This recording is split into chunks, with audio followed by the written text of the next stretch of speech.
शेगाव खामगाव मार्गावरील तिहेरी अपघातात 5 जणांचा मृत्यू। शेगाव ते खामगाव महामार्गावर 3 वाहनात विचित्र अपघात झाला असून या भीषण अपघातामध्ये एका वाहनातील 5 जण चिरडल्याने त्यांचा जागीच मृत्यू झाला आहे। तर ट्रॅव्हल्स बस, एसटी बस व बोलेरो या वाहनातील 24 प्रवासी जखमी झाले असल्याची माहिती समोर येत आहे।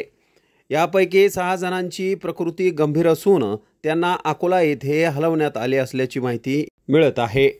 जयपूर लांडे फाट्यासमोर हा विचित्र अपघात घडला असून पुणे येथून परतवाडा येथे जाणाऱ्या एसटी बसला आधी बोलेरो गाडीने मागून धडक दिली।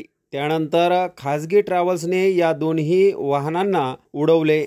आज 2 एप्रिल रोजी सकाळी 5:30 वाजता ही दुर्घटना घडली। खामगाव पोलीस स्थानिक नागरिकांनी बचाव कार्य करून जखमींना प्रारंभी खामगाव येथील शासकीय रुग्णालयात व नंतर अकोला येथे हलविले आहे।